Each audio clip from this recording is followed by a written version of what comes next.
Welcome to the New Books Network.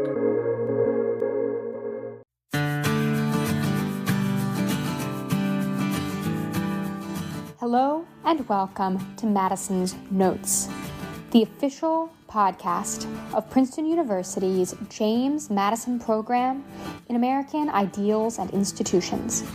I'm your former host, Annika Nordquist, here today to introduce you to your new host, Miss Laurent. This is just going to be a very quick conversation so that you know in what good hands I am leaving you. We're going to have a brief discussion about who Laura is, where she comes from, what her hopes are for the program, and then we'll be off at the races to begin Season 4 of Madison's Notes. So, with no further ado, I really hope you enjoy. Hello, I'm so excited to be here. I know I said at the end of the previous episode that it was my last episode as the host of Madison's Notes, but I am back today just to introduce the next host of Madison's Notes, Miss Laurent, who hails from the great state of Colorado. So Laura, thank you so much for letting me come back to do this. I'm so excited to hand the reins of Madison's Notes over to you. Thank you. I'm really looking forward to the opportunity. So let's start off. Tell us a little bit about yourself. What is your academic and professional background? And what are some of the kind of unique perspectives that you think you're going to bring to the podcast? Thank you so much for having me. I'm really excited about being with Madison's Notes and the James Madison Program. I started my studies at the University of Colorado Boulder, where I studied creative technologies and design, which was an interdisciplinary program between engineering and user experience design and psychology. And it really gave me an interesting perspective on bridging the gaps between different disciplines in the way that a lot of academic circles seem to run somewhat secluded to their own disciplines. And so that's certainly one of my interests as I move into this podcast, as far as how is technology and the things that humans are making are affecting our morals and our structures and our general culture overall. So from there, I worked in management consulting as a product designer and product manager, which continued to increase my interest in the interdisciplinary space. I worked in finance, I worked in the medical industry, I worked for utility companies, and all the while getting to see the interesting aspects of the similarities between all these different spaces. And one might ask, why politics? Why the James Madison Program at this point? Well, my interest in politics really spiked in my first year of university, which was 2016. So I was on campus watching the election happen. Of course, it was a big surprise to everyone that Trump won, and it left me with a lot of questions about the American founding and our principles. And so I started digging in. I joined a number of reading groups and clubs. I was a part of a program called the Center for Western Civilization, Thought and Policy, which invited in speakers from any side of the aisle to come and give presentations. And through that, I found it to be enormously illuminative in my intellectual career. I mean, it's really fascinating that your background is so interdisciplinary, and I think it really makes you different from the previous two hosts of Madison's Notes. Both myself and Nino were very heavy in the humanities, and it's really fascinating that you have such a broad range of experience. What, in your view, does that have to say about politics? What are some of the areas where you think political theory can intersect with some of these other fields that you've delved into?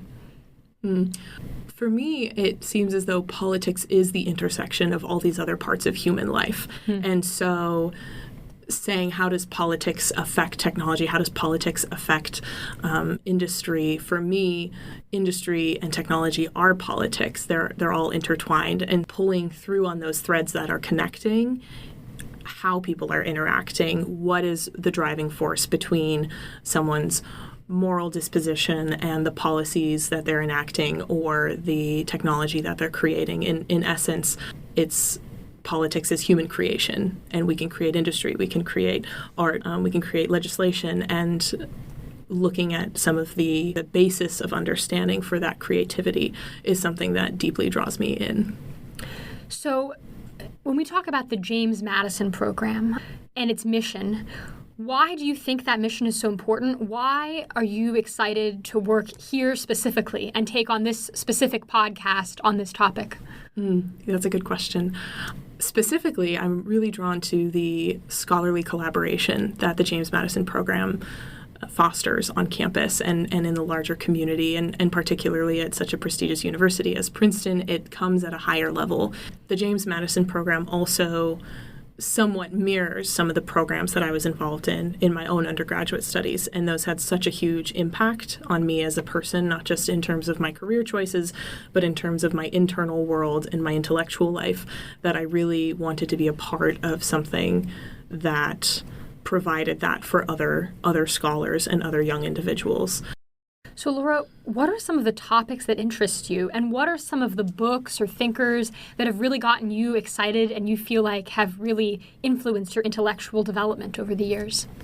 Some books that have influenced my interests in these areas are Alistair MacIntyre's After Virtue. I mean, it's not a technology book by any case, but I think he did a really wonderful job of bringing Aristotle to the modern age in a way that, for me, set me free from some of the more dogmatic views of philosophical systems that I was looking at the time. So that's been a huge input for me. In terms of, ways to read as a, young person, I mean, we're both young, so it's funny to say. In fact, you're slightly older than me, but as a young adult who's, going through your young professional life and trying to find interesting ways, new ways to learn and to read, what are some kind of ways that you found helpful to open up your intellectual life? It's interesting you ask, not how do I read, but, as a young person, what ways do I find to open up my intellectual life through particularly reading? And I would actually say that one of the more momentous events of my intellectual life was I finished school. I went through the Hertog program in the summer of 2020, which is loads of reading.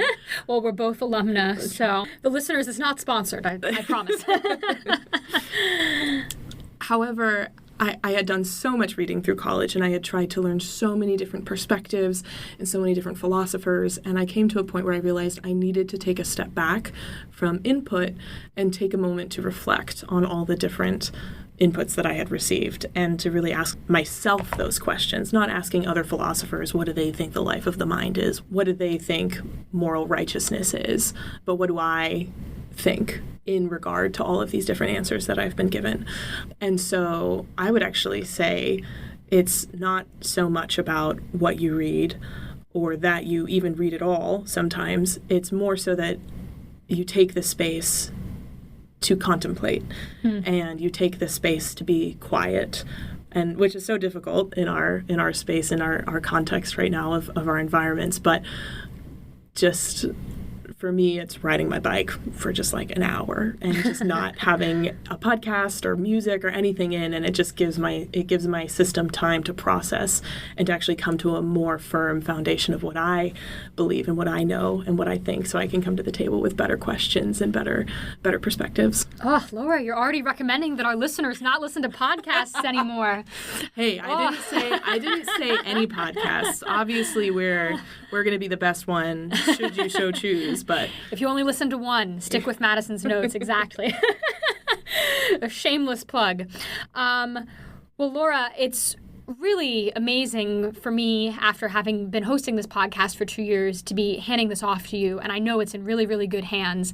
When you think about your goals for the podcast, not just content, but also the kind of tenor and the sorts of guests that you want to bring, what sort of are your goals for this podcast? And what, in your view, when many eons in the future you move on to the next thing, would you view as a job well done when it comes to this podcast? Something that would be the most striking for me, looking back, though I don't believe that it's information I'll necessarily have, is I would love to know, or at least have the slight indication that the podcast has opened up opportunities for listeners to be a part of conversations that they otherwise wouldn't have access to. And I want those conversations to be contemplative as well as invigorating and challenging. I want listeners to be able to find a space in themselves that they didn't know was there before after listening to episodes. Okay. Well, Laura, thank you so much for taking the time to sit down and have this. I guess now I have to officially write in my note, this is indeed my actual last podcast hosting Madison's Notes. But as you can see, everyone, you're in really fantastic hands with Laura. Laura, I'm so excited to hear all the amazing new directions that you're going to take this show in. Thank you. You've definitely left me very large shoes to fill, but I look forward to growing into them. Thank you for tuning in on today's episode of Madison's Notes. We hope this conversation has given you a little light onto your new host, me, and how excited I am to facilitate these conversations for your enjoyment. If you liked what you heard, please subscribe, rate, and leave a review on your favorite podcast platform, and let me know what you think in the comments. I'm Laura Laurent, and this has been Madison's Notes.